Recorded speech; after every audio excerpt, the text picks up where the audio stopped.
హరే కృష్ణ. అందరికీ శుభ సాయంత్రం. మనం ప్రతి సంవత్సరం కూడా ఈ యొక్క కృష్ణాష్టమి సందర్భంగా బలరామ జయంతి నుంచి కృష్ణాష్టమి వరకు ఉత్సవాలు మనం జరుపుకుంటూ ఉన్నాం.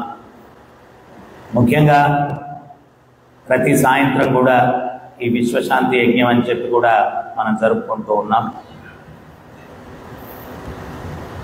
స్వామి ప్రభుపాదుల వారు ఇస్కాన్ సంస్థాపకాచార్యులు, వారి గురువు గారు చెప్పారు, అమెరికా ఏం చేస్తే ప్రపంచమంతా చేస్తుంది, పులిని చూసినాక వాతలు పెట్టుకున్నట్టుగా మీరు ఆ అమెరికాకు వెళ్ళి వాళ్ళు మన సనాతన ధర్మాన్ని పాటించేటట్టు చేస్తే యావత్ ప్రపంచం అంతా అనుసరిస్తుంది అని చెప్పారు. ఆయన 70 సంవత్సరాల వయసులో భగవద్గీత భాగవతం ఆంగ్లంలోకి అనువాదం చేసుకొని ఒక బొగ్గు తీసుకొని వెళ్ళే నౌకలో ప్రయాణం చేసి అమెరికాకి వెళ్ళారు. అక్కడ కారు గ్యారేజీల్లో పార్కుల్లో ఉంటూ ప్రచారం మొదలుపెట్టారు. ఆయన దగ్గర డబ్బులు లేవు, 40 రూపాయలు తీసుకెళ్లారు, అది మారదంట. తర్వాత ఆ నౌక ప్రయాణంలో మధ్యలో ఆయనకి హార్ట్ అటాక్స్ వచ్చాయి. 70 సంవత్సరాల వయసు కదా, వయసులో ఉన్నటువంటి వ్యక్తులే సముద్ర ప్రయాణం అంటే చాలా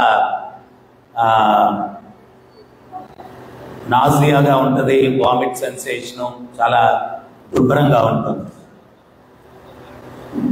అటువంటి దుస్థితిలో ఆయన అంత త్యాగం చేసి ఎందుకు వెళ్ళారు అంటే మానవాళికి ఒక మార్గదర్శకం ఇవ్వాలా. నిన్న కూడా నేను చెప్తున్నాను, వైష్ణవ అంటే విష్ణు భక్తుడు అంటే పరదుఃఖ దుఃఖి, ఇతరుల యొక్క దుఃఖాన్ని తన దుఃఖంగా భావించేవాడు విష్ణు భక్తుడు. శ్రీకాకుళం దగ్గర కూర్మక్షేత్రం అని ఉంది. అక్కడ వాసుదేవదత్త అని ఒక భక్తుడున్నాడు. ఆయనకి కుష్ఠరోగం వచ్చింది, శరీరం అంతా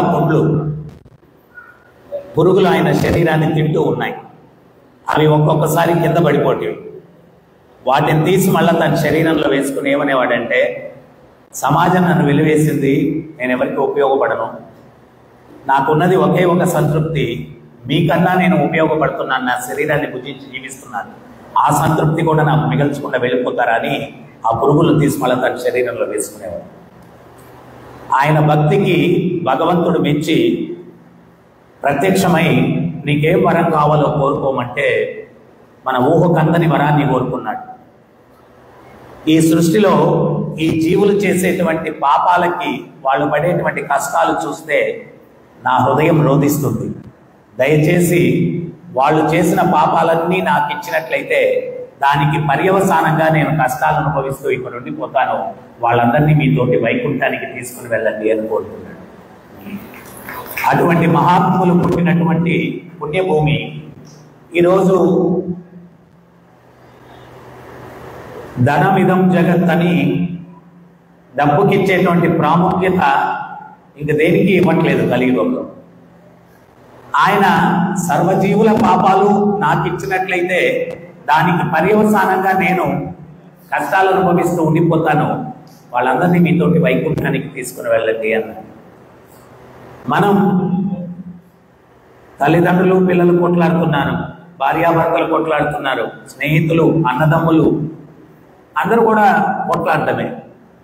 కారణం ఏంటి అంటే ఆధ్యాత్మికత సమాజంలో లోపించడం వల్ల. కలి అంటే నిర్వచనం చెప్పారు, కొట్లాటకి కపటానికి యుగమంట. చిన్న చిన్న విషయాలకు కొట్లాడుకుంటారు, కపటం లోపల ఒకటి ఉంటుంది, బయటకు ఒకటి ఉంటుంది. నేను ఎప్పుడు చెప్తుంటాను తమాషగా, ఎదురెదురు పడినప్పుడు నమస్కారాలు పెట్టుకుంటారు. మనోభావన ఎట్లుంటుందంటే, వీడు నిన్నదాకా నాతో సైకిల్లో తిరుగుతున్నాడు, ఈరోజు కారులో తిరుగుతున్నాడు, వాడికి ఆ కారు పోకుండా పోతుందని నేను చూడకుండా పోతానని మనసులో అనుకుంటూ బయటికి ఆ నమస్తే అన్న అంటాడు, వాడు నమస్తే తమ్ముడు అంటాడు. వీడితో సైకిల్ తిరుగుతూ కారులో తిరుగుతున్నానని కుళ్ళుకుంటున్నాడు, వాడికి ఆ సైకిల్ కూడా పోకుండా పోతుందని నేను చూడకుండా పోతానని చెప్పి నమస్తే తమ్ముడు బాగున్నావా అంటాడు. ఇది సమాజంలో ప్రస్తుత పరిస్థితి. ఆ మహానుభావుడు ఈ సంస్థను ఎందుకు స్థాపించాడంటే 2 లైన్లలో చెప్పేశాడు ఆయన. ఏంటంటే, ప్రభుత్వ చట్టాలు ఉన్నాయి, వాటిని ఉల్లంఘిస్తే ప్రభుత్వం శిక్షిస్తుంది. ప్రకృతి చట్టాలు ఉన్నాయి, దానికి విరుద్ధంగా నడుచుకుంటే ప్రకృతి శిక్షిస్తుంది. Ignorant of law is no excuse. నాకు చట్టం తెలియదండి, అందువల్ల హత్య చేశాను అంటే తప్పించుకునే దానికి లేదు. సామాన్య సమాజంలో చట్టం తెలుసుకొని జీవనాన్ని గడపాలా, ప్రకృతిలో జీవించేటప్పుడు ప్రకృతి చట్టాలు తెలుసుకొని జీవనాన్ని గడపాలా. స్వామి ప్రభుపాదులు వారు చెప్పారు, ఏ స్కూల్లో కూడా ఏ కాలేజీలో కూడా ఆ ప్రకృతి చట్టాలు ఏంటి అనేటువంటివి చెప్పట్లేదు. నేను ఈ యొక్క ఇస్కాన్ సంస్థను స్థాపించింది దేనికి అంటే, ఆ ప్రకృతి చట్టాలను ప్రజలకు తెలియపరిచి వాళ్ళ నడవడికలో మార్పు తీసుకుని వచ్చి సుఖంగా జీవించేటట్టుగా మార్గదర్శకం ఇవ్వడం కోసం నేను ఈ సంస్థను స్థాపించాను అని చెప్పి స్వామి ప్రభుపాదులు వారు చెప్పారు. స్వామి ప్రభుపాదులు వారు చెప్పారు. ఈరోజు మనం చాలా మందికి ఒక విషయం తెలియదు, దేవాలయానికి వెళ్తే కూర్చోవాలా అంటారు. ఎందుకు కూర్చోవాలో తెలియదు, అట్లా వంగి లేచి వెళ్ళిపోతూ ఉంటారు. ఒకవేళ పొరపాటును కూర్చున్నా కానీ వాళ్ళు మాట్లాడుకుంటుంటే ఎన్నోసార్లు చిన్నప్పటి నుంచి చెప్తున్నా, అక్క గుడికి వెళ్తే అక్కడ కూర్చోవాలంటక్క అని చెప్పి వంగి లేచి వెళ్ళిపోతుంటారు. ఎందుకు కూర్చోవాలో ఎవరికి తెలియదు. అత్తా గొడవలు చర్చించుకునేదానికి, సినిమాల గురించి చర్చించుకునేదానికి, పాలిటిక్స్ గురించి చర్చించుకునేదానికి, వీటి కోసం కాదు. జీవిత పరమార్థం ఏంటి, భగవంతుడిని దర్శించిన తర్వాత ఇట్లాగా సాధువులు ఎవరో భగవత్ తత్వం చెప్తుంటే, ధర్మం గురించి చెప్తుంటే, ఆ ప్రకృతి నియమాల గురించి చెప్తుంటే ఆ వినడానికి వాళ్ళు కూర్చునేవాళ్ళు. రాను దేవాలయాల్లో చెప్పేవాళ్ళు లేరు, వినేవాళ్ళు లేరు. అదొక సెంటిమెంట్ అయిపోయింది. అక్క గుడికి వెళ్తే కూర్చోవాలంట అక్క అంటారు. అట్లా మరి అక్కడ ఏం చెప్పేవాళ్ళు, ధర్మం గురించి చెప్పేవాళ్ళు. ఈరోజు భగవంతుడు అనేటువంటి విషయం సమాజంలో నుంచి మనం తీసేయడం వల్లే అన్ని సమస్యలకు కారణం. ఆ భగవంతుడు ఉన్నాడు అన్నటువంటి ఆస్తికత్వం సమాజంలో ఉన్నంత వరకు కూడా వ్యక్తులు చాలా వరకు ధర్మంగా నడుచుకుంటూ ఉన్నారు. ఇప్పుడు మనం రోజు రోజుకి నాస్తికత్వం, భగవంతుడు ఉన్నాడన్న విషయం మనం అంటే బయటకు లేడని చెప్పినా కానీ అంతర్ధానంగా ప్రతి ఒక్కడికి ఉంది భయం. భగవంతుడు అంటే ఎవడో ఒక హేతువాదు ఉన్నాడంట, వాడు ఉదయంతో పళ్ళు తోముకుంటుంటే పక్కింటోడు అడిగాడంట, ఏమండి నిన్న మీ హేతువాద సభలు ఏర్పాటు చేసినట్టున్నారు, ఎట్లా జరిగాయి అన్నాడంట. వాడు అన్నాడంట, దేవుడి దైవాలు బాగానే జరిగాయి అన్నాడంట. దేవుడి దైవాలు బాగానే జరిగాయి. వాడు కండక్ట్ చేసింది హేతువాద సభలు అన్నమాట. సో ఇట్లాగా ప్రతి ఒక్కడు నిగూఢంగా లోపల భగవంతుడు ఉన్నాడు. కానీ ఇంతకు ముందు రోజుల్లో ఆ భగవంతుణ్ణి, ఆ తత్వాన్ని నరనరాల్లో జీర్ణింపజేసుకుని ఉన్నారనమాట. నరనరాల్లో జీర్ణింపజేసుకుని ఉన్నారు. ఉదాహరణకి మీకు ఒక విషయం చెప్తాను. కనకదాసులు వారి గురువు గారు వ్యాసతీర్థులు వారు, ఆయన శిష్యులందరికీ తలా ఒక అరటిపండు ఇస్తాడు. ఇచ్చి ఎవ్వరూ చూడని ప్రదేశంలో మీరు తిని రండి అని చెప్పి చెప్తాడు. ఎవ్వరూ చూడని ప్రదేశంలో మీరు తిని రండి. అప్పుడు అందరు శిష్యులు వెళ్ళిపోతారు, ఒక్కొక్కడు మూతులు తుడుచుకుంటా వస్తారు. అప్పుడు కనకదాసుల వారి గురువు గారు వ్యాసతీర్థుల వారు ఒక్కో శిష్యుడిని అడుగుతాడు, నాయన నువ్వు ఎక్కడ తిన్నావు అంటాడు. వాడు అంటాడు, గురువుగారండి నేను తలుపులన్నీ బంధించుకుని తిన్నానండి, ఎవ్వరు చూడలేదండి అంటాడు. ఇంకోటి అడుగుతాడు, నువ్వెక్కడ తిన్నావు అంటాడు. గురువుగారండి బావి లోపలికి వెళ్ళి తిన్నాను గురువుగారండి, ఎవ్వరు చూడలేదండి అంటాడు. ఇంకోటిని అడుగుతాడు, నువ్వెక్కడ తిన్నావు అంటాడు. గురువుగారండి పొద లోపలికి వెళ్ళి తిన్నాను గురువుగారండి, ఎవ్వరు చూడలేదండి అంటాడు. మరి కనకదాసుల వారి చేతిలో అరటిపండు అట్లాగే ఉంది. నాయన నువ్వేం తినలేదు అన్నాడు. స్వామి ఎవ్వరూ చూడని ప్రదేశంలో మీరు తినమన్నారు, ఆ సర్వవ్యాపకుడు భగవంతుడు, ఆయన చూడని ప్రదేశమే లేదు, అందువల్ల తినలేకపోయాను, తీసుకుని వచ్చేసాను. ఇంతకు ముందు ప్రతి ఒక్క వ్యక్తి యొక్క చైతన్యంలో నరనరాల్లో ఆ పరమాత్మ తత్వం జీర్ణించుకొని ఉన్నారు. అందువల్ల తప్పు చేయడానికి భయపడేవాళ్ళు. అరే భగవంతుడు సర్వత్రా ఉన్నాడు, మరి నేను తప్పు చేస్తే తప్పించుకోగలనా? ముండకోపనిషత్ శ్వేతేశ్వర ఉపనిషత్ అని చెప్తుంది. శరీరం అనే చెట్టు మీద 2 పక్షులు కూర్చొని ఉన్నాయి, ఒకటి జీవాత్మ, పరమాత్మ. జీవుడు మంచి చెడు ఫలాలు ఆ చెట్టులో ఉన్నాయి తింటున్నాడు, పరమాత్మ పక్షి సాక్షిభూతుడుగా గమనిస్తూ ఉన్నాడు. చెడు చేసేటప్పుడు హృదయంలో ఏదో సంఘర్షణ జరుగుతుంది, మనం కూడా గమనించవచ్చు.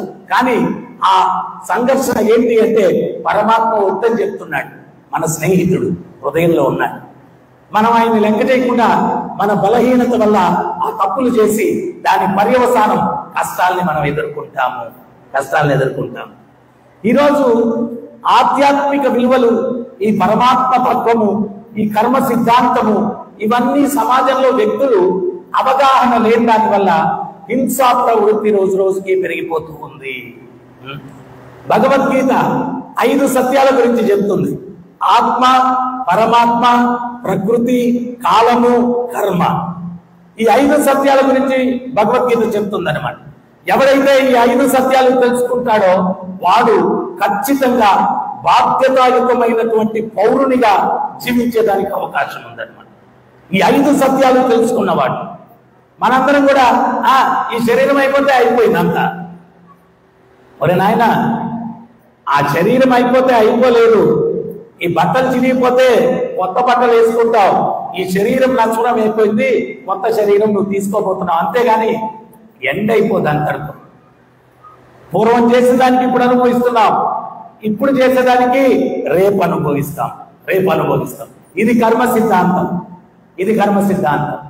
ఈరోజు ఈ ఆధ్యాత్మికత లోపించడం వల్ల మోసాలు, దగాలు, కుట్రలు అన్నీ కూడా రోజు రోజుకి పెరిగిపోతున్నాయి. నమ్మక ద్రోహాలు. మనకేంటి అంటే ఇంతకు ముందు కాలక్షేపం అంటే టీవీలు, ఫోన్లు ఇవేం లేవు. ఉద్యోగమో వ్యాపారమో చేసుకుంటే సాయంత్రం అయితే కాలక్షేపం ఏంటి అంటే ప్రతి గ్రామంలో కూడా రామాయణం ఉండేది, వేణుగోపాల స్వామి గుడి ఉండేది, శివాలయం ఉండేది. ఆ దేవాలయానికి పోయి సాయంత్రం అయితే అక్కడ పూజారులు వాళ్ళు సత్సంగం చెప్తుంటే అది వినేవాళ్ళు. ఏదైతే వాళ్ళు వినేవాళ్ళో వాళ్ళ జీవితంలో ఉపయోగించుకునేటువంటి వారు. ఇప్పుడు ఏంటి అంటే మనకు ఉదయం నుంచి రాత్రి వరకు కూడా మనకు కాలక్షేపం అంటే ఫోను, టీవీలు ఇవన్నీ ఉన్నాయి, సినిమాలు. వాటిల్లో చూపించేదంతా ఏంటి? మోసం చేసి హీరో పెద్ద కోటేశ్వరుడు అయిపోయాడు. ఇంకా హీరో ఫాలోవర్స్ అందరు కూడా ఎవరిని ఎప్పుడు మోసం చేద్దామని కంకణం కట్టుకుంటారు. అది చూసేసి ఎవరిని ఎప్పుడు మోసం చేయాలా, డబ్బుందా లేదా అంతే. మోసమా, ధర్మమా, అధర్మమా ఎవరు చూశాడా? ఇది ఇప్పుడు నడిచే ఫిలాసఫీ. కానీ ఒక్కటి మనం అర్థం చేసుకోవాల్సింది ఏంటి అంటే ఎట్టా వచ్చిందో అట్టే పోతుంది. నువ్వేమీ అది నీతో నిలబడేదేం లేదు. ఒక్క సత్యం మనం అర్థం చేసుకోవాలా, ధర్మంగా సంపాదించిన డబ్బే మనకు ఉపయోగపడుతుంది. అధర్మంగా వచ్చింది అధర్మంగానే పోతుంది. ఇది మనం అర్థం చేసుకోవాలి. ఎంత కోటీశ్వరుడైనా కానీ చెప్పండి, వాడు ఏమన్నా బంగారం తింటాడా ఏంటి? ఎంత ఎక్కువ డబ్బులు ఉంటే ఆ డబ్బులు సంపాదించడానికి ఎంతో టెన్షన్ పడి ఉంటాడు. అందుకని భోజనం కూడా సక్రమంగా చేయలేడు. ఈ షుగర్లు, బీపీలు, అవి ఈ రోగాలు ఉంటాయి. కడుపు నిండా కూడా భోజనం చేసే పరిస్థితి కూడా ఉండదు. సో కానీ ఈ రోజుల్లో ఏంటి అంటే అత్యాస. అదని చెప్పి వాడి వ్యక్తిగత జీవితం అన్నా అనుభవిస్తున్నాడంటే అది కూడా లేదు. మన వేదాలు ఏం చెప్తాయి? పురుషార్థాలు అంటారు. ధర్మ, అర్థ, కామ, మోక్ష. మొట్టమొదటిది ధర్మం, తర్వాత అర్థం డబ్బు సంపాదించడం, తర్వాత కామం గృహస్థ జీవితం, తర్వాత మోక్షం. ఈ 4 కూడా ఇప్పుడు ఎవరు సక్రమంగా అనుభవించేవాళ్ళు లేదు. పేరుకు పెళ్లి చేసుకుంటాడు, భార్య అమెరికాలో ఉంటుంది, వీడు ఆస్ట్రేలియాలో ఉంటాడు. లేకపోతే బెంగళూరులో భార్య ఉంటుంది, వీడు హైదరాబాద్లో ఉంటాడు. ఎప్పుడో నెలకో 2 నెలలకో మామూలుగా అట్లా కలుస్తారు. అసలు విచిత్రమైన జీవితాలు. దేనికి రాను వంట కష్టపడుతున్నావంటే అర్థము లేదు, పరమార్థము లేదు. దేనికి? భీష్మ పితామహుడు మహాభారతంలో చెప్తాడు, ఎవడు హ్యాపీయెస్ట్ పర్సన్ అంటే బ్రతుకు తెరువు కోసం ఇల్లు దాటి బయటకు వెళ్లకుండా ఎవడైతే ఉంటాడో వాడు మోస్ట్ హ్యాపీయెస్ట్ పర్సన్ అని చెప్పి భీష్మ పితామహుడు మహాభారతంలో చెప్తాడు. బ్రతుకు తెరువు కోసం ఇల్లు దాటి అంటే మీరు నెక్స్ట్ మనకు క్వశ్చన్లు ఎక్కువ వస్తాయి. అంటే సోంబేరిగా బతకాల ప్రభు, ఇల్లు దాటి బయటకు పోకుండా? సందేహం. ఇంతకు ముందు రోజుల్లో ఏంటి అంటే వాడికి 1 ఎకరానో 2 ఎకరాల పొలం ఉండేది. ఆ పొలంలోనే ఇల్లు ఉండేది, 4 గోవులు ఉండేటివి. ఆ పొలంలో పండించుకునేవాడు. గోవు యొక్క క్షీరము, భార్య, భర్త, పిల్లలు ఆ పొలంలోనే పనులు పాటలు చేసుకుంటూ జీవితం గడిపేసేవాళ్ళు హ్యాపీ. ఏం సాఫ్ట్వేర్ ఇంజనీర్ అయితే నేనే నా బ్రతుకు తెరువు. ఏం సాఫ్ట్వేర్ ఇంజనీర్ అన్నంత మాత్రాన ఆయన ఏమైనా నట్లు గోట్లు తింటాడా? ఒకరోజు నేను ఉపన్యాసం ఇచ్చి యుగధర్మం నామాన్ని చెప్పించటయ్యా అంటే ఒక ఇంజనీరింగ్ పిల్లవాడు లేచి, గురువు గారు ఆధునిక యుగం ఇది, కొత్తది ఏదైనా చెప్పాలా, ఇంకా భజనలు ఇవన్నీ ఏంటి అన్నాడు. అప్పుడు నేను అన్నాను, ఏం తింటున్నావు అన్నాను. అన్నం తింటున్నాను అన్న. మళ్ళీవాడివే, ఇది ఆధునిక యుగము, అన్నం తినకూడదు, కంప్యూటర్ చిప్స్, కేబుల్స్, నట్లు, కోట్లు ఇవి తినాలా అన్న. అదెక్క కుదరదు అన్నాడు. పిచ్చోడా, అది ఎక్క కుదరదు, ఇది కూడా ఎక్క కుదరదు. ఆత్మకు కావాల్సింది పరమాత్మ సేవ, అది దొరికినప్పుడే సంతృప్తిగా ఉంటాడు. ఇంకెక్కడా సంతృప్తి లభించదు, ఇంకెక్కడా సంతృప్తి లభించదు. ఇదేంటంటే ఏదో కొంచెం చదువుకొని విడివిడి జ్ఞానంతో చాలా తెలియగలరు అనుకుంటారు. ఏంట్రా నాయనా ఈ టెక్నాలజీ చెప్పు. ఎవడో ఒకటి చెప్పాడు, ఇప్పుడు మా టెక్నాలజీ చాలా పెరిగిపోయింది. ప్రభుపాద స్వామీజీతో చెప్పారు, మేము ఇప్పుడంతా టెస్ట్ ట్యూబ్ బేబీలు కనుక్కుంటా ఉన్నాం అన్నాడు. అప్పుడు ప్రభుపాద స్వామీజీ నవ్వుతూ, 5000 సంవత్సరాల కిందట కౌరవులు అందరూ టెస్ట్ ట్యూబ్ బేబీలేరా నాయన పనికి మాట్లాడారు. ఇప్పుడు నువ్వు కొత్తగా కనుక్కుంది కౌరవులందరూ టెస్ట్ ట్యూబ్ బేబీలే. ఎప్పుడు? 5000 సంవత్సరాల కిందట. 5000. మళ్ళీ తర్వాత క్లోనింగ్ అన్నారు. రక్తబీజుడు అని ఒక రాక్షసుడు ఉండేవాడు, వాడి రక్తం కింద పట్టే ఇంకో రాక్షసుడు పుట్టేవాడు. అదే క్లోనింగ్ అంటే అప్పుడు ఎప్పుడో నింది 1000 సంవత్సరాల కిందటే. ఏంటి నీ టెక్నాలజీ? అయినా ఒక్కటి చెప్పు, ఎంత టెక్నాలజీ ఎవరు కనుక్కున్నా కానీ ఒక మనిషి కదా కనుక్కుంటున్నాడు. కానీ ఆ మనిషిని సృష్టించినటువంటి భగవంతుడు ఇంకెంత టెక్నికల్ గా గొప్పవాడు అర్థం చేసుకోవడం. సైన్స్ చెబుతుంది, ఒక్క లివర్ పని చేసేటువంటి యంత్రాన్ని తయారు చేయాలంటే 6 ఎకరాల స్థలం కావాలంట. ఎంత? 6 ఎకరాలు. లివర్ పనిచేసేటువంటి యంత్రాన్ని, అటువంటి యంత్రాన్ని ఒకదాన్ని తయారు చేయాలంటే 6 ఎకరాల స్థలం కావాలంట. అది ఎక్కడుండో కూడా తెలియదు, అది ఏం చేస్తుందో కూడా తెలియదు. భగవంతుడు అటువంటిది లోపల పెట్టేస్తున్నాడు. కిడ్నీలు, హార్ట్, ఈ యొక్క శరీరం. నేను అప్పుడప్పుడు తమాషగా చెప్తుంటాను, భగవంతుడు ఎంత గొప్ప ఆర్కిటెక్చర్ చూడండి. ఇప్పుడు కళ్ళు ఇక్కడ పెట్టాడు, ముక్కు ఇక్కడ పెట్టాడు, నోరు ఇక్కడ పెట్టాడు, చెవులు ఇక్కడ పెట్టాడు. చిన్న టెక్నికల్ డిఫెక్ట్, కళ్ళు ఇక్కడ పెట్టి నోరు వెనకాల పెట్టి ఉంటే ఎంత ప్రాబ్లం అయిపోయేది. ఇటు చూసుకోండి, ఎంత ప్రాబ్లం. చిన్న టెక్నికల్ మిస్టేక్, కళ్ళు ఇక్కడ పెట్టేసి నోరు వెనకాల పెట్టేసి ఉంటే ఎంత ప్రాబ్లం. ఈ యొక్క బాడీ డిజైనింగ్ చూడండి, హైలీ సైంటిఫిక్, ఎంత అద్భుతమైనటువంటి డిజైనింగ్. మరి ఎవరు చేశారు డిజైనింగ్? భగవంతుడు చేశాడు, భగవంతుడు చేశాడు. సో మనం ఈ టెక్నాలజీ చూసి విరవేయకూడదు. ఎంత టెక్నాలజీ పెరిగినా కానీ ధర్మం ధర్మమే.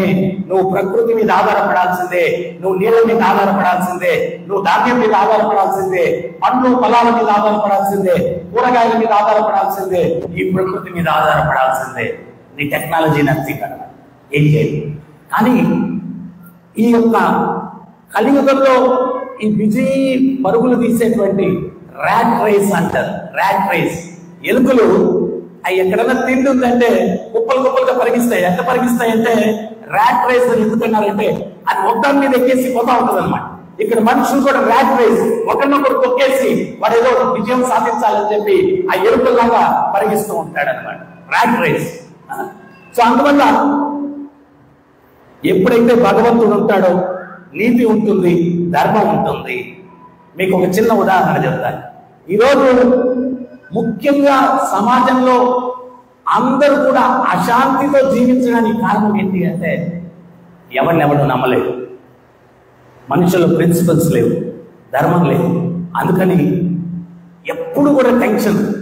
యజమాని అనుకుంటాడు పన్నోడు నన్ను మోసం చేసేస్తాడేమో, అన్నదమ్ములు అనుకుంటారు అన్న తమ్ముడిని మోసం చేస్తాడు, తమ్ముడు అన్న మోసం చేస్తాడు, తల్లిదండ్రులు పిల్లలు నమ్మకాలు లేవు.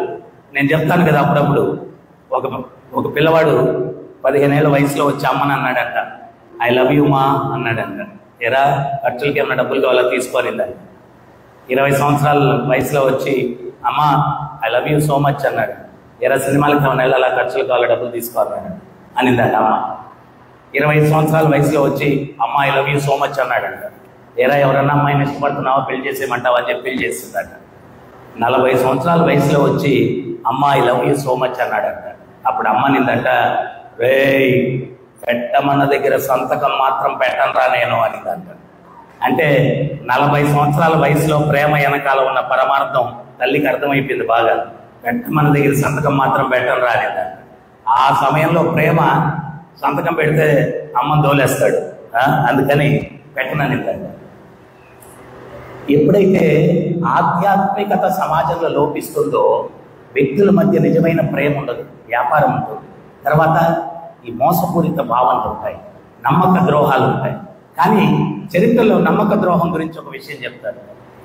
ఒక బ్రాహ్మణుడు బీదరికంలో ఉండేవాడంట. ఆడు ఒక కొంగ గొప్ప జ్ఞాని అంట. ఆ కొంగ దగ్గరికి వెళ్ళి రోజు ఏదో రోజుసేపు టైంపాస్గా భగవతత్వం గురించి చర్చిస్తుండేవాడంట. ఒకరోజు చాలా దిగాలుగా ఉన్నాడు. ఉంటే అప్పుడు ఆ కొంగ అడిగిందంట, ఏంటి అట్లా దిగాలుగా ఉన్నావు అంటే, అప్పుడు ఈ బ్రాహ్మణుడు చెప్పాడంట, చాలా ఆర్థిక ఇబ్బందులు ఉన్నాయి, చాలా కష్టంగా ఉంది, అందువల్ల దిగాలుగా ఉన్నానని చెప్పాడంట. అప్పుడు ఆ కొంగ చెప్పింది, నాకు అడవిలోకి వెళ్తే కొన్ని కొండలు వస్తాయి, ఆ కొండల్లో దగ్గర బ్రహ్మరాక్షసులు ఉంటారు, వాళ్ళ దగ్గరికి వెళ్తే నీ దారిద్ర్యం తీర్చేస్తారు వాళ్ళు. అప్పుడు ఈ బ్రాహ్మణుడు అన్నాడంట, మొదలే బ్రహ్మరాక్షసులు అంటున్నావు, నా దారిద్ర్యం తీరుస్తారా వాళ్ళ ఆకలి తీర్చుకుంటారా అని చెప్పి అన్నాడు. లేదు లేదు, వాళ్ళు నిన్ను చంపేయడానికి వస్తారు, అయితే కొంగ యొక్క స్నేహితుడు అని చెప్పు అని చెప్పిందండి కొంగ. వీడు అరణ్యంలోకి వెళ్ళాడు, కొండ దగ్గరికి వెళ్ళాడు. వెళ్తే అక్కడ బ్రహ్మరాక్షసులు నరమాంసం అంటూ వచ్చారు. వస్తే వీడన్నాడంటే, నేను బకము యొక్క కొంగ యొక్క స్నేహితుడిని అని చెప్పాడంట. చెప్తే అట్టయితే ఏం కావాలో అడుగు అన్నారు. చాలా దారిద్ర్యంలో ఉన్నాను, కొంచెం మీరు ఏదైనా సహాయం చేస్తారని ఆ బకం చెప్పింది, కొంగ చెప్పింది. ఏం పర్వాలేదని చెప్పి సంచులు నిండుగా ధనం ఇచ్చారంట. ఆడు ఆ ధనం తీసుకొని వాళ్ళకి ఏదో కృతజ్ఞత చెప్పుకొని వచ్చేసాడు. అయితే ఈ ధనం బాగా వచ్చింది. రోజు ఈ కొంగతో తత్వం చర్చించేవాడు కదా, ఆ కొంగ దగ్గరికి వచ్చాడు. ఈ ధనం వచ్చేసరికి వీడికి అహంకారం వచ్చేసింది. ఆ కొంగ ఏదో చెప్తే వీడి డిసగ్రిమెంట్, నువ్వు చెప్పేది కరెక్ట్ కాదు అని చెప్పేదో తర్కించాడు. ఆ కొంగ నేను చెప్పేది సత్యం అని వాడి కోపం వచ్చేసి, ఆఫ్టర్ నువ్వు కొంగవి నా మాట ధిక్కరిస్తావని చెప్పి దాన్ని మెడబట్టుకొని నిలమేశాడు. ఆ కొంగ చచ్చిపోయింది. ఎప్పుడైతే కొంగ చచ్చిపోయిందో ఈ బ్రహ్మరాక్షసులు వచ్చేసి వీడిని చంపేశారు. చంపిన తర్వాత ఆ బ్రహ్మరాక్షసుల్లో ఒకడన్నాడు, ఎట్టావు ఈ నీచుడిని చంపేశాం కదా, వీడిని తిందామన్నాడు. అప్పుడు ఆ బ్రహ్మరాక్షసుల్లో ఒక వృద్ధుడు ఉన్నాడు. వాడు అన్నాడంట, సహాయపడినటువంటి కొంగనే చంపేశాడు నమ్మక ద్రోహి వీడు, అటువంటి పాపిని తింటావా, దాని బదులు పస్తుండడం మేలు అన్నారు. అప్పుడు నీచుడని ఆ బ్రహ్మరాక్షసులు వాడిని వదిలేసి వెళ్ళిపోయారు. తర్వాత కొంతసేపటికి నరరూప రాక్షసులు వచ్చారంట. నరమాంసం అని చెప్పి వాళ్ళు వీడిని చూసి తినబోతుంటే వాళ్ళలో ఒకటి చెప్పాడంట, వీడిని బ్రహ్మరాక్షసులు ఎందుకు వదిలేశారో తెలుసా, వీడు నమ్మక ద్రోహి అందుకల్లా వదిలేశారు, అటువంటి పాపిని మీరు తింటారా. ఆ నరరూప రాక్షసులు కూడా వీడిని వదిలేసి వెళ్ళిపోయారు. కొన్ని జంతువులు వచ్చాయంట, నక్కలు. అబ్బా నరమాంసం అని చెప్పి అనుకునే లోపల బ్రహ్మరాక్షసులు వదిలేశారు, నరరూప రాక్షసులు వదిలేశారు. ఎందుకోసమో తెలుసా, వీడు నమ్మక ద్రోహి, అటువంటి నీచుణ్ణి పాపాత్ముణ్ణి తినకూడదని చెప్పి వాళ్ళు వదిలేసి వెళ్ళిపోయారు. అప్పుడు ఆ నక్కలు కూడా వదిలేశారు. ఇది చెప్పి ఆచార్యులు ఏం చెప్తారు అంటే, నమ్మక ద్రోహం అన్నటువంటిది బ్రహ్మహత్యా పాతకం కన్నా నీచమైనటువంటిది. కానీ ఈ రోజుల్లో నమ్మక ద్రోహం అనేదే వ్యాపార లక్షణంగా పెట్టుకొని జీవితాలు గడుపుతూ ఉన్నారన్నమాట. కానీ అది చాలా నీచమైనటువంటిది. అటువంటి వాతావరణంలో మానవ సమాజం ఉండడం వల్ల ఎవడూ శాంతిగా లేడు, ఎప్పుడు ఇన్సెక్యూరిటీ, అభద్రతలతోటి జీవితాన్ని గడుపుతూ ఉన్నాడు. సో అందువల్ల స్వామి ప్రభుపాదుల వారు ఈ మానవ సమాజంలో విలువలతో కూడినటువంటి జీవితాలు గడపాలా అనేటువంటి ఉద్దేశంతో ఆయన ఈ సంస్థను స్థాపించి భగవద్గీత, భాగవతము, ఉపనిషత్తులు వీటన్నింటినీ కూడా ప్రజలకు బోధించి వ్యక్తులలో పరివర్తన తీసుకురావాలా, మార్పు తీసుకురావాలా అనేటువంటి ప్రయత్నము ఆయన చేశారు. ఆయన ప్రయత్నంలో భాగంగా ఈరోజు ప్రపంచవ్యాప్తంగా రాజమహేంద్రవరంలోనే కాదు జన్మాష్టమి ఉత్సవాలు, ప్రపంచంలో అన్ని దేశాల్లో కూడా ఈరోజు జన్మాష్టమి ఉత్సవాలు జరుపుకుంటూ ఉన్నారు. ప్రపంచవ్యాప్తంగా అన్ని దేశాలు. రష్యాలో దగ్గర 350-400 దేవస్థానాలు ఉన్నాయి రష్యాలో. అమెరికా, ఆఫ్రికా ఇస్కాన్ సంస్థ లేనటువంటి దేశం లేదు, నగరం లేదు.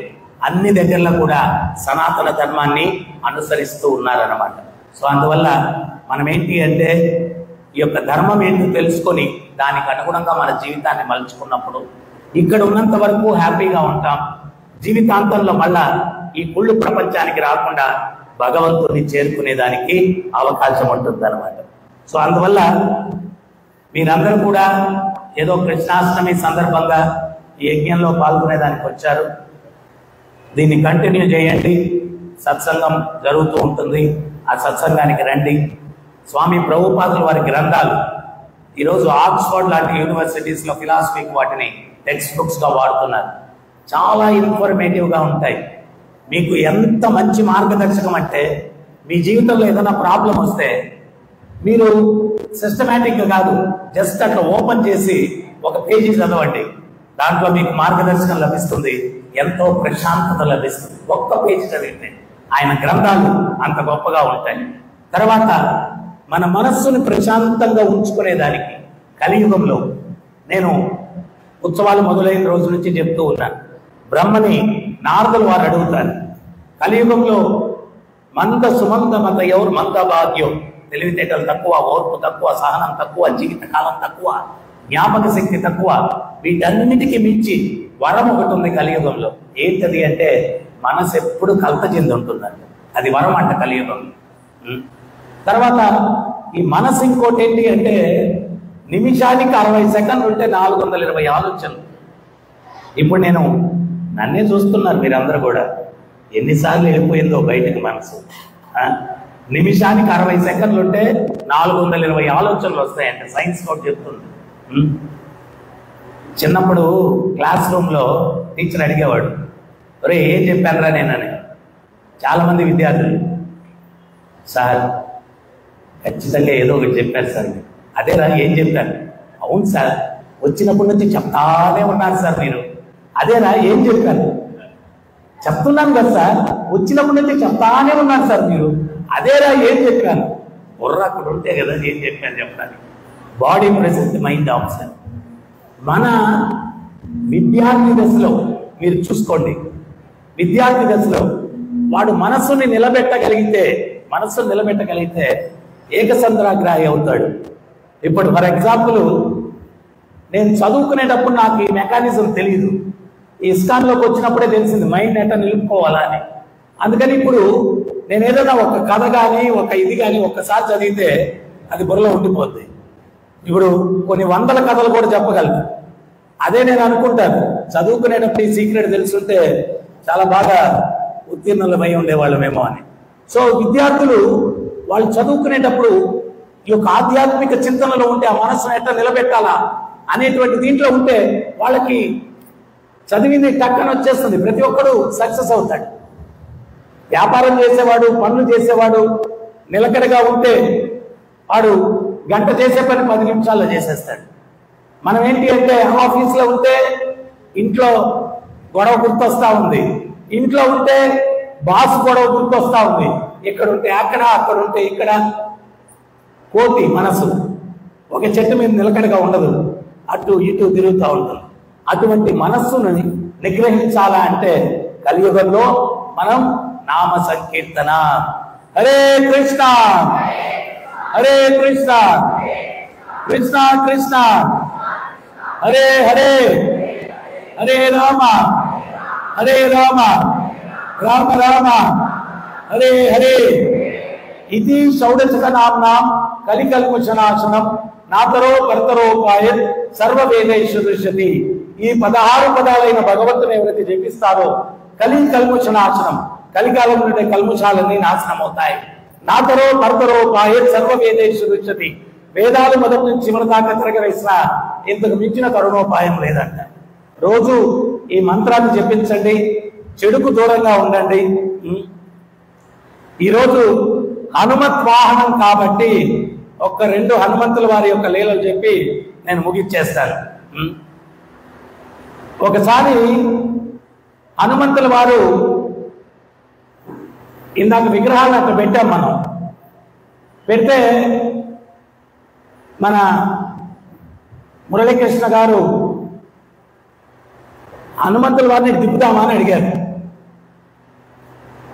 నేను అట్లా ఉండమన్నాను. ఎందువల్లంటే రాముల వారు ముందుంటే హనుమంతుడు మనల్ని చూడు, రాముల వారిని చూస్తుంటాడు. అందుకని అట్టే ఉంచేవయ్యా అని చెప్పాను. ఒకవేళ రాముల వారు లేకపోతే అప్పుడు వేరే విషయం, అప్పుడు మనల్ని చూస్తాడు అనుగ్రహించడానికి. ఆయన ఉంటే మాత్రం స్వామి పాదాలే. దానికి కూడా ఒక కథ ఉంది, అది కూడా చెప్తాను ఇప్పుడు మీకు. సో ఒకసారి అయోధ్యలో సీతారాములు వాళ్ళ వెనకాలే తిరుగుతున్నాడంట, తోకాడించుకుంటూ. ఇలా రాత్రి అయిపోయిందంట. అంతఃపురంలోకి సీతారాములు వారు వెళ్ళబోతుంటే హనుమంతుడు కూడా వెనకాల వెళ్ళబోతున్నాడంట. అప్పుడు రాములు వారు చెప్పారంట, హనుమా ఇక్కడి వరకే నువ్వు వెళ్ళిపోవద్దు రా అన్నారంట. అదేంటి స్వామి, నేను ఎందుకు రాకూడదు అన్నాడు. రాముల వారికి ఏం చెప్పాలో అర్థం కాలేదంట. సీతను చూపించి, సీత సింధూరం పెట్టుకొని ఉంది కదా, ఆమె సింధూరం పెట్టుకుంది అంటే వివాహం అయితే సింధూరం పెట్టుకుంటారు. ఆ సింధూరం పెట్టుకుంది కాబట్టి ఆమె రావచ్చు, నువ్వు రాకూడదు అన్నాడు. అవునా సరే అని చెప్పి వెళ్ళిపోయాడు. ఉదయంతో అమ్మవారి సీతమ్మ తల్లి కాలకృత్యాలన్నీ తీర్చుకొని రెడీ అవుతుందంట. ఆమెను వచ్చేసాడంట.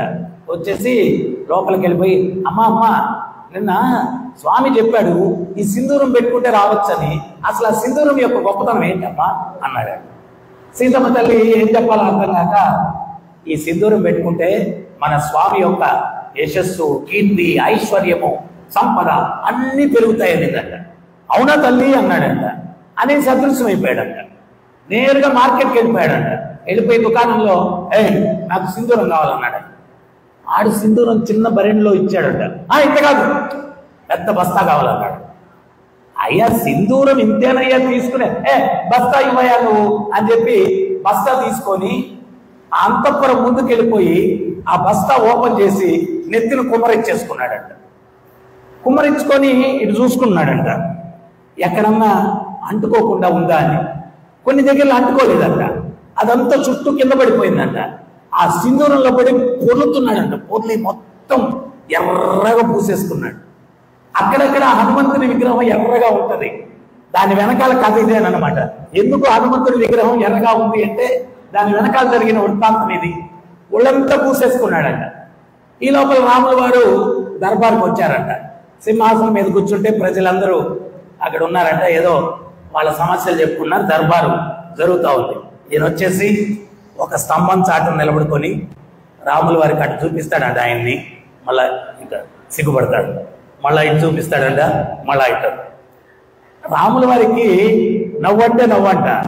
నిన్న వీడికి చెప్పాను హనుమంతుడికి, సీత సింధూరం పెట్టుకుంది కాబట్టి లోపలికి రావచ్చని. ఆవింత సింధూరం పెట్టుకుంది, వీడు ఒళ్ళంతా పూసేసుకొని వచ్చేసాడు హనుమంతుడు. ఇట్లా హనుమా అన్నాడు. ఏంటి వేషం అన్నాడు. స్వామి సీతమ్మ తల్లి సింధూరం రహస్యం చెప్పింది నాకు. ఏం చెప్పింది అన్నాడు. చెప్పిందిలే స్వామి సీతమ్మ తల్లి. హనుమ ఏం చెప్పింది చెప్పంటే, ఆమె ఇంత సింధూరం పెట్టుకుంటే మీ యశస్సు, కీర్తి, ఐశ్వర్యము అన్నీ పెరుగుతాయంట. మరి ఆమె ఇంత పెట్టుకుంటేనే ఇవన్నీ పెరిగేటప్పుడు నేను ఒళ్ళంతా పూసుకుంటే ఇంకా నీకు పెరుగుద్దని ఒళ్ళంతా పూసుకొని వచ్చేసా అన్నాడంట.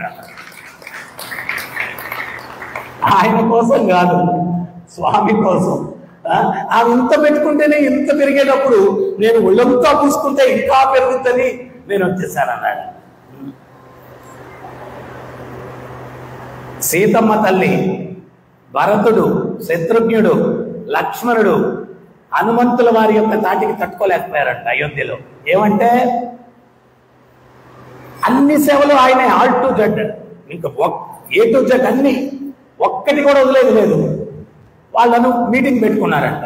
మీటింగ్ పెట్టుకొని ఈ హనుమంతుడు స్వామివారికి మనం ఏమీ చేయట్లేదు, ఎట్టో ఒకట హనుమంతుడిని తప్పించాలి అని చెప్పి లిస్ట్ చేశారంట.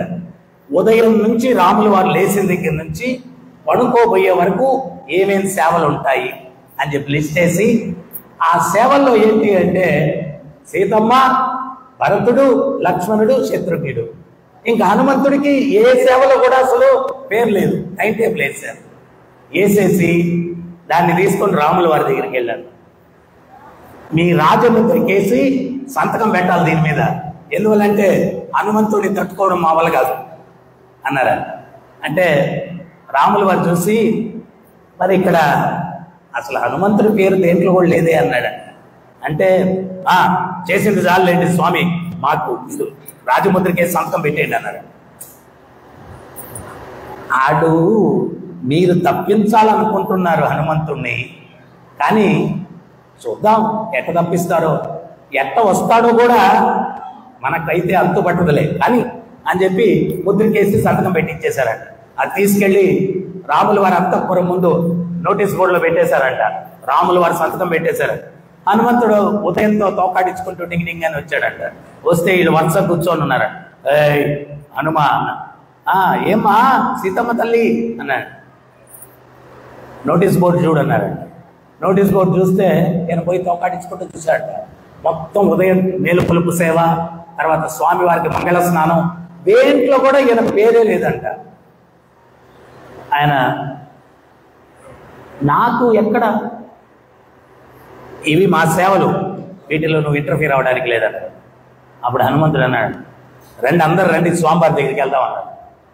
అతి ముఖ్యమైన సేవ వదిలేశారు మీరు అన్నాడు. ఏంటి అతి ముఖ్యమైన సేవ అన్నాడు. మేము ఆల్మోస్ట్ అన్ని కవర్ చేశామే అన్నాడు. లేదు, అతి ముఖ్యమైన సేవ వదిలేశారు అన్నాడు. ఏంటది అన్నాడు. ఇప్పుడు చిన్నప్పటి నుంచి మా అమ్మగారు ఒకటి చెప్పేవాడు.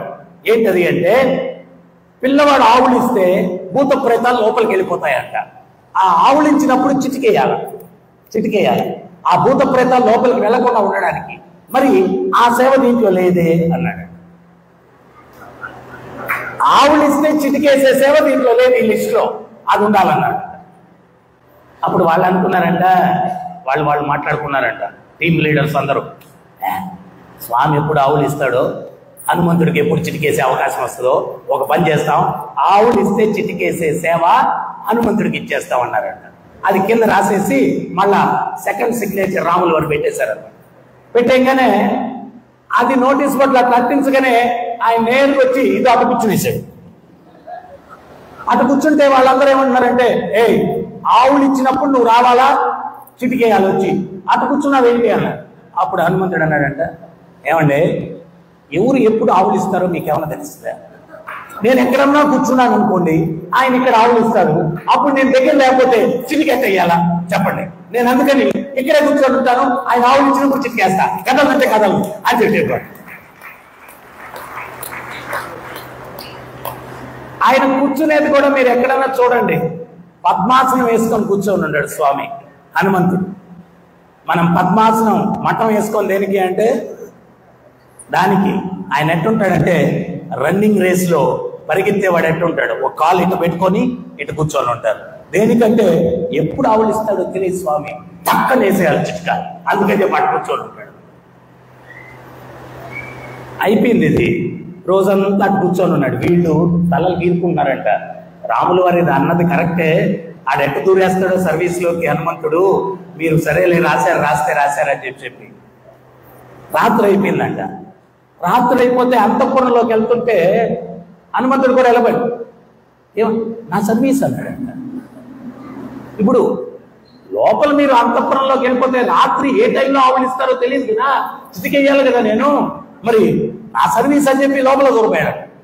వశిష్ఠులు వారు వచ్చి, హనుమ మరి ఒక పని చెయ్యి, నువ్వు బాల్కనీలో కూర్చో, స్వామి లోపల కూర్చుంటారు, ఒకవేళ ఆవులు ఇస్తే అప్పుడు చిటికేయచ్చు అన్నాడు.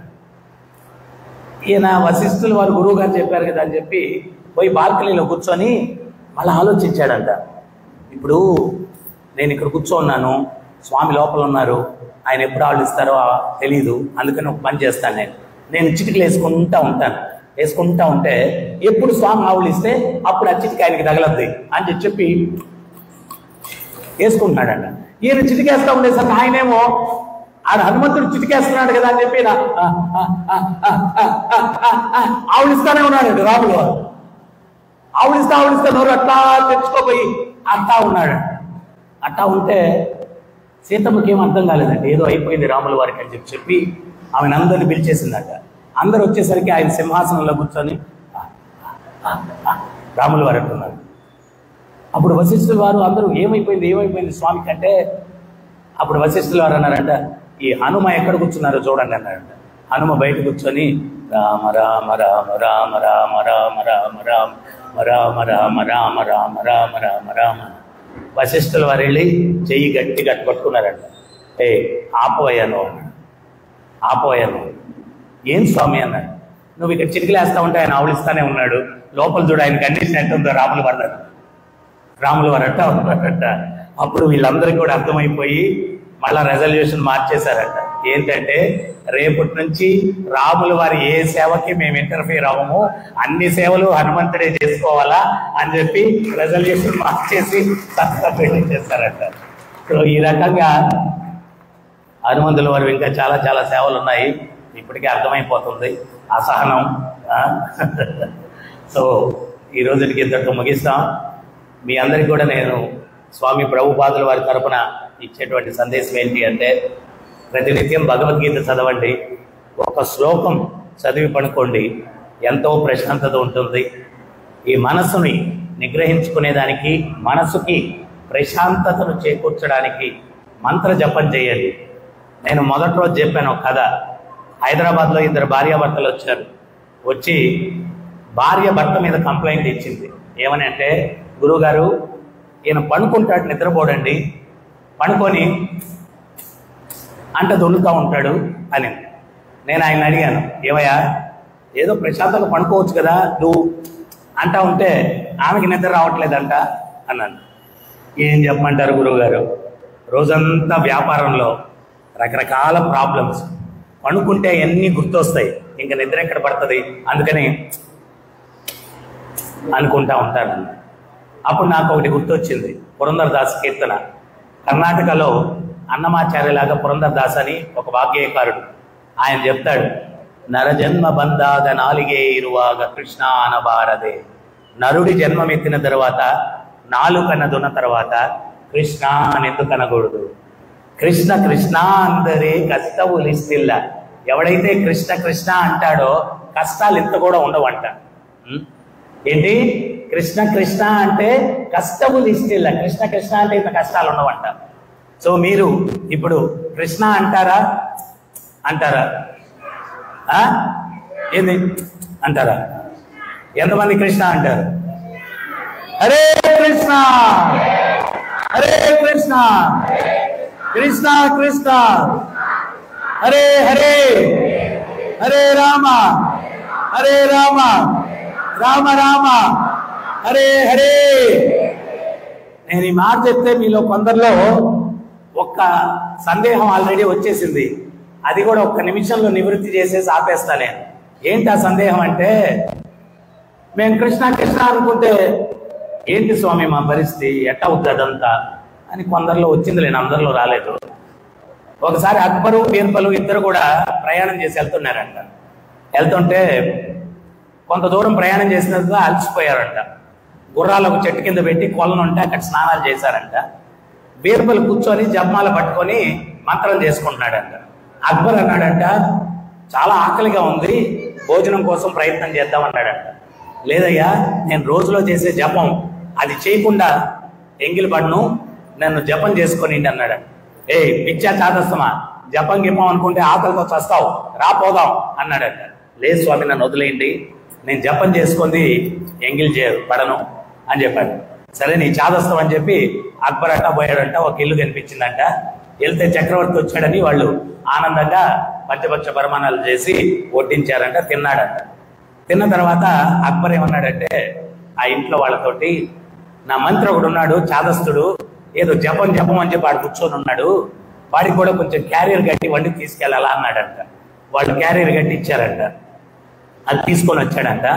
చూడు, జపం గిప్పం అనుకొని కూర్చుంటే కాదు, నాలాగా ప్రయత్నం చేయాలి, నేను వెళ్ళాను కాబట్టి భోజనం దొరికింది, నీతో తినన్నాడంట. అక్బర్ బీర్బల్ ఏం మాట్లాడకుండా శుభ్రంగా తిన్నాడంట. ఇప్పటికైనా అర్థమైందా? ప్రయత్నం చేయాలి భోజనం కోసం, తిండి అంటే జపం గిప్పం అంటే కుదరదు, చూడు అన్నాడంట.